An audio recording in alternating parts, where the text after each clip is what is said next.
Chapter 9. Elizabeth passed the chief of the night in her sister's room, and in the morning had the pleasure of being able to send a tolerable answer to the inquiries which she very early received from Mr. Bingley by a housemaid, and some time afterwards from the 2 elegant ladies who waited on his sisters. In spite of this amendment, however, she requested to have a note sent to Longbourn, desiring her mother to visit Jane and form her own judgment of her situation. The note was immediately dispatched, and its contents as quickly complied with. Mrs. Bennet, accompanied by her 2 youngest girls, reached Netherfield soon after the family breakfast. Had she found Jane in any apparent danger, Mrs. Bennet would have been very miserable. But being satisfied on seeing her that her illness was not alarming, she had no wish of her recovering immediately, as her restoration to health would probably remove her from Netherfield. She would not listen, therefore, to her daughter's proposal of being carried home. Neither did the apothecary, who arrived about the same time, think it at all advisable. After sitting a little while with Jane on Miss Bingley's appearance and invitation, the mother and 3 daughters all attended her into the breakfast parlour. Bingley met them with hopes that Mrs. Bennet had not found Miss Bennet worse than she expected. "Indeed I have, sir," was her answer. "She is a great deal too ill to be moved. Mr. Jones says we must not think of moving her. We must trespass a little longer on your kindness." "Removed?" cried Bingley. "It must not be thought of. My sister, I am sure, will not hear of her removal." "You may depend upon it, madam," said Miss Bingley with cold civility, "that Miss Bennet shall receive every possible attention while she remains with us." Mrs. Bennet was profuse in her acknowledgments. "I am sure," she added, "if it was not for such good friends, I do not know what would become of her, for she is very ill indeed, and suffers a vast deal, though with the greatest patience in the world, which is always the way with her, for she has, without exception, the sweetest temper I ever met with. I often tell my other girls they are nothing to her. You have a sweet room here, Mr. Bingley, and a charming prospect over that gravel walk. I do not know a place in the country that is equal to Netherfield. You will not think of quitting it in a hurry, I hope, though you have but a short lease." "Whatever I do is done in a hurry," replied he. "and therefore, if I should resolve to quit Netherfield, I should probably be off in 5 minutes. At present, however, I consider myself as quite fixed here." "That is exactly what I should have supposed of you," said Elizabeth. "You begin to comprehend me, do you?" cried he, turning towards her. "Oh yes, I understand you perfectly." "I wish I might take this for a compliment, but to be so easily seen through, I am afraid, is pitiful." "That is as it happens. It does not necessarily follow that a deep, intricate character is more or less estimable than such a one as yours." "Lizzie," cried her mother, "remember where you are, and do not run on in the wild manner that you are suffered to do at home." "I did not know before," continued Bingley immediately, "that you were a studier of character. It must be an amusing study." "Yes, but intricate characters are the most amusing. They have at least that advantage." "The country," said Darcy, "can in general supply but few subjects for such a study. In a country neighbourhood you move in a very confined and unvarying society." "But people themselves alter so much that there is something new to be observed in them forever." "Yes, indeed," cried Mrs. Bennet, offended by his manner of mentioning a country neighbourhood.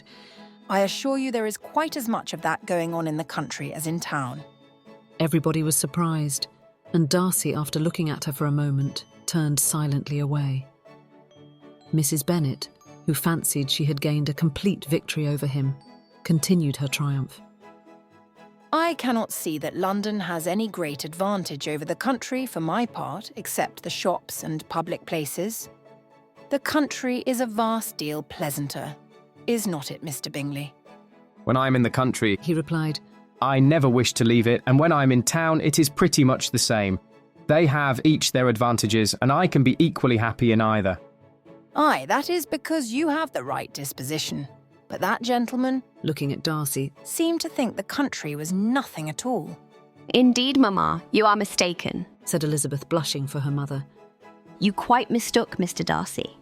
He only meant that there was not such a variety of people to be met with in the country as in town, which you must acknowledge to be true." "Certainly, my dear, nobody said there were. But as to not meeting with many people in this neighbourhood, I believe there are few neighbourhoods larger. I know we dine with 24 families. Nothing but concern for Elizabeth could enable Bingley to keep his countenance. His sister was less delicate, and directed her eye towards Mr. Darcy with a very expressive smile. Elizabeth, for the sake of saying something that might turn her mother's thoughts, now asked her if Charlotte Lucas had been at Longbourn since her coming away. Yes, she called yesterday with her father. What an agreeable man Sir William is, Mr. Bingley, is not he? So much the man of fashion, so genteel and so easy. He has always something to say to everybody. That is my idea of good breeding. And those persons who fancy themselves very important and never open their mouths quite mistake the matter. Did Charlotte dine with you? No, she would go home. I fancy she was wanted about the mince pies. For my part, Mr. Bingley, I always keep servants that can do their own work. My daughters are brought up differently. But everybody is to judge for themselves, and the Lucases are a very good sort of girls, I assure you. It is a pity they are not handsome. Not that I think Charlotte so very plain, but then she is our particular friend. She seems a very pleasant young woman, said Bingley. Oh dear, yes. But you must own she is very plain. Lady Lucas herself has often said so, and envied me Jane's beauty.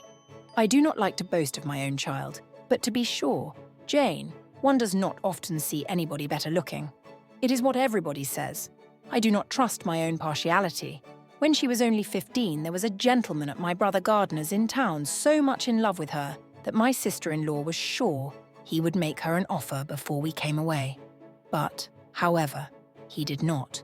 Perhaps he thought her too young. However, he wrote some verses on her, and very pretty they were. And so ended his affection, said Elizabeth impatiently. There has been many a one, I fancy, overcome in the same way. I wonder who first discovered the efficacy of poetry in driving away love. I have been used to consider poetry as the food of love, said Darcy. Of a fine, stout, healthy love it may. Everything nourishes what is strong already. But if it be only a slight, thin sort of inclination, I am convinced that one good sonnet will starve it entirely away.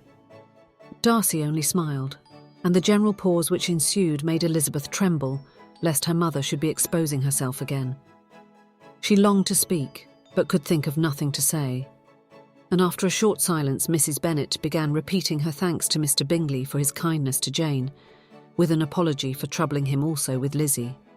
Mr. Bingley was unaffectedly civil in his answer, and forced his younger sister to be civil also, and say what the occasion required. She performed her part indeed without much graciousness, but Mrs. Bennet was satisfied, and soon afterwards ordered her carriage. Upon this signal, the youngest of her daughters put herself forward. The two girls had been whispering to each other during the whole visit, and the result of it was that the youngest should tax Mr. Bingley with having promised on his first coming into the country to give a ball at Netherfield. Lydia was a stout, well-grown girl of 15, with a fine complexion and good-humoured countenance, a favourite with her mother, whose affection had brought her into public at an early age. She had high animal spirits and a sort of natural self-consequence, which the attentions of the officers to whom her uncle's good dinners and her own easy manners recommended her had increased into assurance.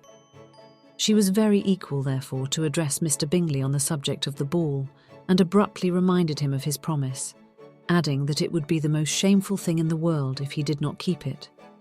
His answer to this sudden attack was delightful to her mother's ear. I am perfectly ready, I assure you, to keep my engagement, and when your sister is recovered, you shall, if you please, name the very day of the ball. But you would not wish to be dancing while she is ill? Lydia declared herself satisfied. Oh, yes. It would be much better to wait till Jane was well. And, by that time, most likely, Captain Carter would be at Meryton again. And when you have given your ball, she added, I shall insist on their giving one also. I shall tell Colonel Forster it will be quite a shame if he does not. Mrs. Bennet and her daughters then departed, and Elizabeth returned instantly to Jane, leaving her own and her relations' behaviour to the remarks of the two ladies and Mr. Darcy, the latter of whom, however, could not be prevailed on to join in their censure of her, in spite of all Miss Bingley's witticisms on fine eyes.